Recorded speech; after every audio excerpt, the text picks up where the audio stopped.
Hey guys, welcome back to my channel. So today I want to talk about the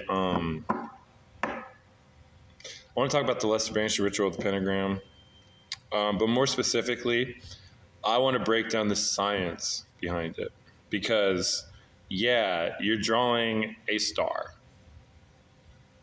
Yeah, you're drawing a five-pointed star. Yeah, there's actually parts to the star that actually mean things. So, for instance, this video might be a little weird because I'm going to try bouncing from my face view to the camera to show you some drawings. And the whole point of the lesser banishing ritual of the pentagram, and the pentagram specifically, is it is a representation of the four elements and then light, spirit, essence, source. It's the fifth thing that is a part of all the other four. And so depending, I'll just show you the first part. So let's see here. How do we switch?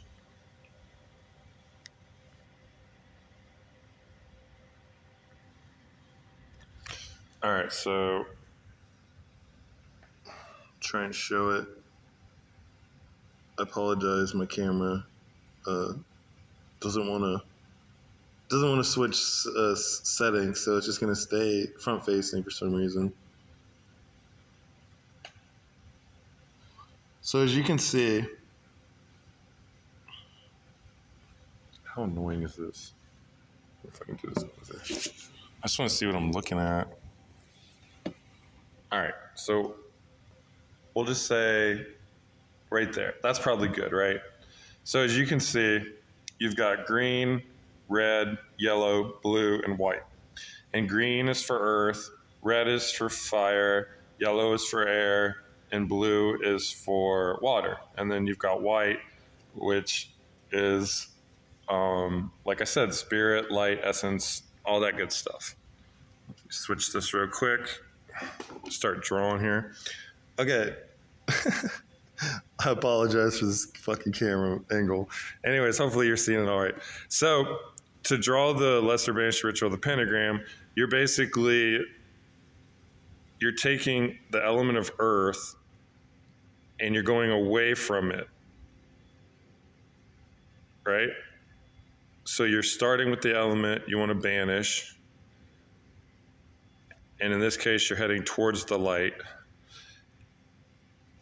And so by the law of polarity, if we're going to banish it going this way, then that would mean if we're going to invoke it, it would be going this way, right?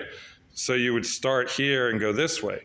So I'm going to do two things, right? For this one, we're going to do the banishing, and then off to the side, I'm also going to do the invoking. You can see how it's different, but it still makes up the pentagram. Hopefully that's not too bad. So you go from green to white, and then you go to red, and then you go to yellow, and then you jump over here to blue, and then you go to green, and that completes the pentagram for banishing. And like I said, you start at white and you go to green, and then you go from green to blue, and then you go from blue to yellow, right? And then you go from yellow to red, and then you go back from red to white. And that would be the invoking. And you're making the same shape, you're just doing it different ways. And the cool thing is that's just earth. You've also got air, you've also got water, you've also got fire, you know what I mean? Like, you're banishing and invoking all these, and so it makes all kinds of really cool designs. So anyways, I'm gonna go back to the front-facing camera. Hopefully that looked pretty good.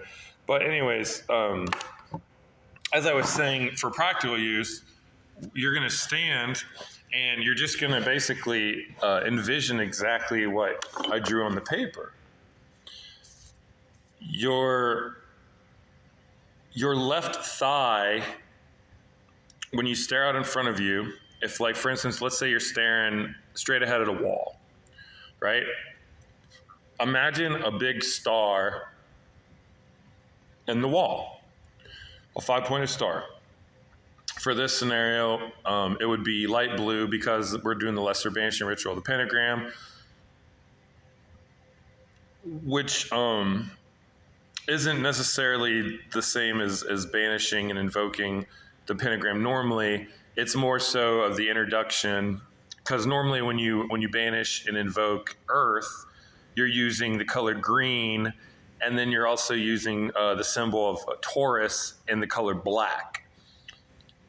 But for this particular scenario, we're just going to use light blue because we're not putting anything in the center of the pentagram. We're just merely stating the God names and then drawing the circle. This is just the preliminary first part. When I did the video, the neophyte ritual, that is the part I was referring to when you do the lesser banishing ritual of the pentagram. But anyways, like I was saying, so you face the star at the wall, and then your left thigh is going to be a green emerald orb. And then where your left shoulder is, you're going to see this bright yellow shining orb, right?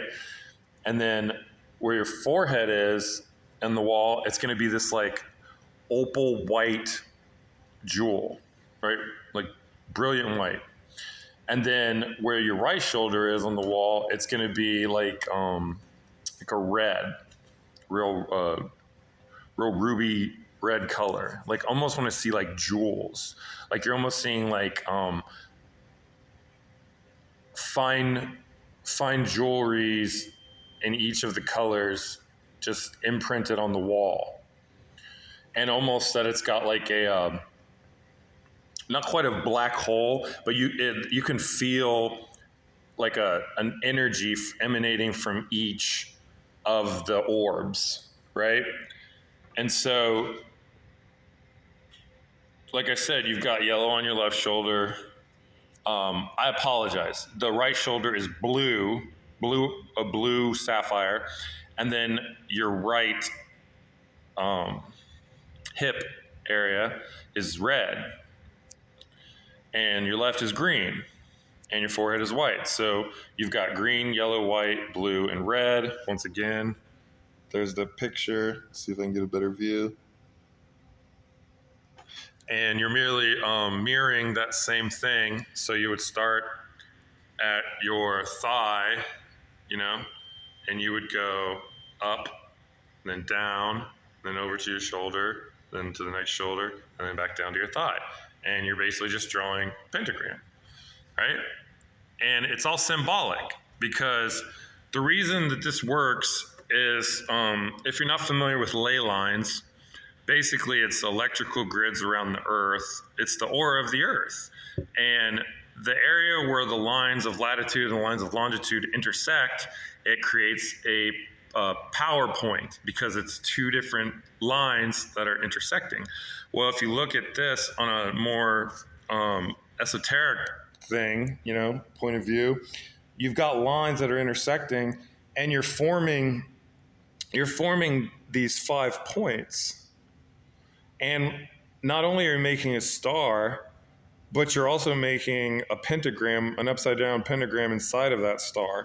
So you've got energy emanating from this, and then you're assigning the colors green, yellow, blue, red, and white, and you're assigning each one a particular energy, elemental energy. And so your subconscious mind is getting all of this. And in the 4 personalities, I explained how everyone has like some earth in them. Everyone has some fire. Everyone has some water, and everyone has some air.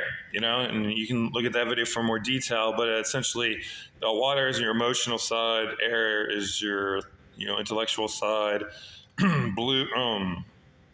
Fire is your like passionate bravery action side. Jump head first into things, and then earth is your material side.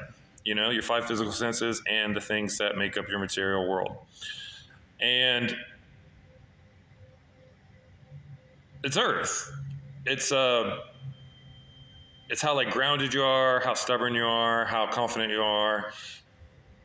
And the point is that people are either lacking in elements or they're overabundant in elements, and they're not balanced. And so too much of anything can be a bad thing. And so, if you have, let's say you have too much earth, you might be stubborn. Or let's say you have too much fire, you might be angry and maybe even violent. Too much yellow, you might be robotic. You might not have enough feelings. And blue, you might have too many feelings. You might be swimming in a sea of depression. Might not be able to control yourself.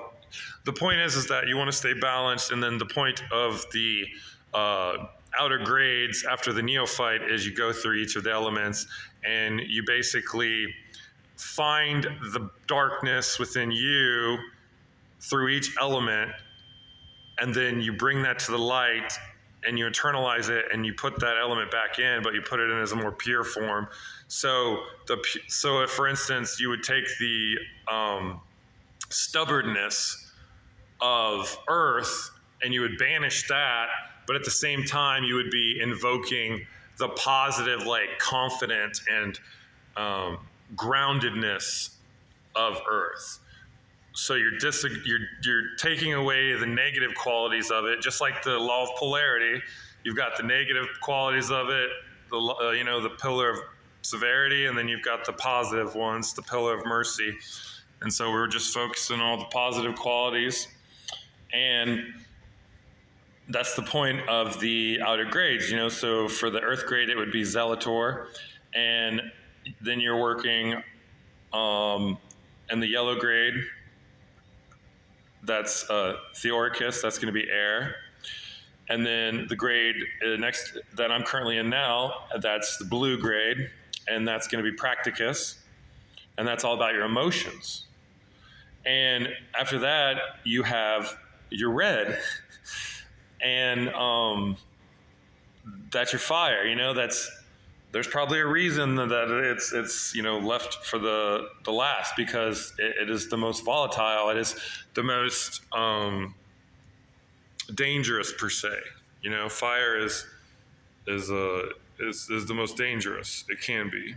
And so once you work on that, then the next stage is you bring all, just like the pentagram, how at the top you see the white for light.